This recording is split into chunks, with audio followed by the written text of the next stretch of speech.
Voiture et intelligence. L'Institut français des sciences et technologies des transports, de l'aménagement et des réseaux cherche à réunir les deux.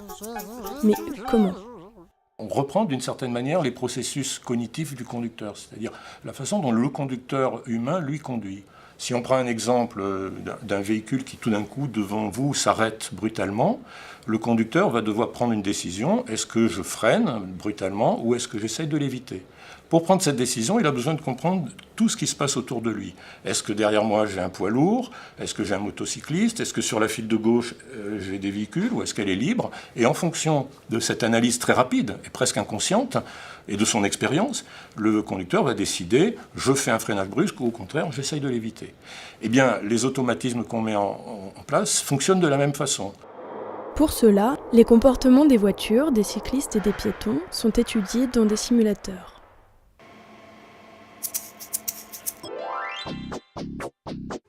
Des voitures expérimentales vont être bourrées de capteurs pour analyser tous les éléments imprévus susceptibles de se produire dans le trajet d'une voiture. C'est un véhicule qui nous sert pour faire des tests de performance, tout ce qui est système de perception, d'obstacles, d'environnement.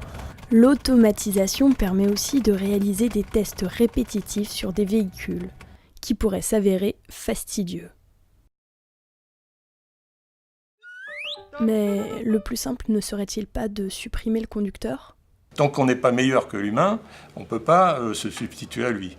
Et donc c'est tout l'enjeu aujourd'hui des systèmes d'automatisation, c'est d'arriver à un niveau de sûreté de fonctionnement qui soit, on va dire, comparable à ce qu'on a aujourd'hui dans le ferroviaire, où on sait faire des trains sans conducteur, ou dans l'aviation où on a des avions type Airbus qui sont pilotés avec beaucoup de systèmes automatisés. Sauf qu'il faut arriver à le faire pour le prix de l'automobile. Dans le cas de transport routier, par exemple, des solutions de convoyage sont testées, dans lesquelles le conducteur maître conduirait tout un train de camions.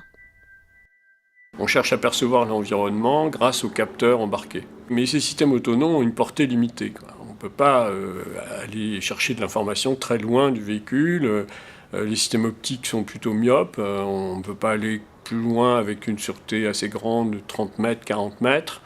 Les systèmes électromagnétiques vont plus loin, les radars vont à 100 mètres, 150 mètres, mais on est quand même assez faible finalement dans nos capacités de perception de l'environnement. Il y a d'ailleurs une place énorme aujourd'hui qui est encore disponible sur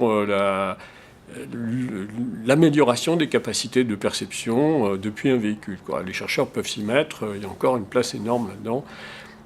Pas seulement les chercheurs d'ailleurs, les entreprises, les start-up, etc. Donc au-delà de la portée des capteurs, il faut autre chose.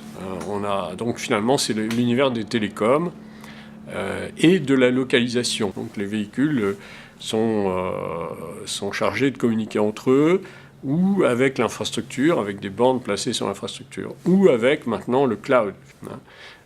Donc il y a tout ce monde qui se communiquant, toute cette connectivité qui se met en place petit à petit à travers une fréquence commune, des messages que tout le monde connaît, comme des smartphones, quoi. On communique entre marques différentes.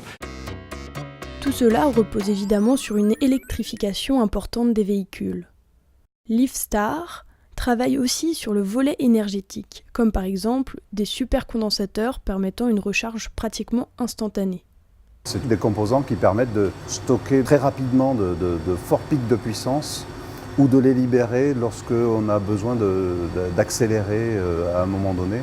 Alors aujourd'hui, l'application elle est plutôt sur du transport ferroviaire, mais en tout cas c'est une technologie qui peut apporter énormément à la voiture électrique. Se libérer de la tâche fastidieuse de garer sa voiture dans un sinistre parking. C'est possible, grâce aux voituriers automatiques. C'est des véhicules de type autopartage en fait, comme les Autolib ou ce genre de choses. Et la personne vient, elle va déposer son véhicule ici à l'entrée du parking, et ensuite avec une application smartphone, va l'envoyer se garer. Et là, on est dans le cas où la voiture est garée et quelqu'un peut venir demander un véhicule qui va ressortir et venir se positionner ici. Une fois qu'il a détecté la présence du véhicule sur la place de dépôt, il m'affiche le bouton déposer, donc je vais appuyer sur déposer et je confirme mon dépôt. Et à partir de ce moment-là, il va envoyer le véhicule à l'intérieur du parking. Au passage, il aura même rechargé la batterie. Pourquoi acheter et entretenir une voiture si vous pouvez avoir quand vous voulez et où vous voulez celle qui vous convient ?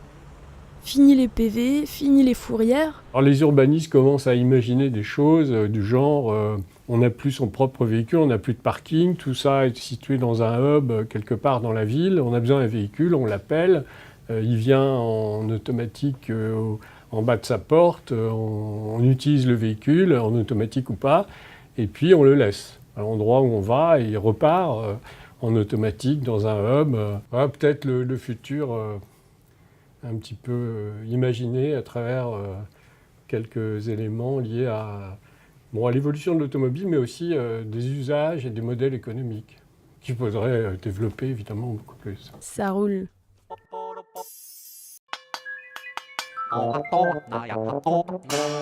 YouTube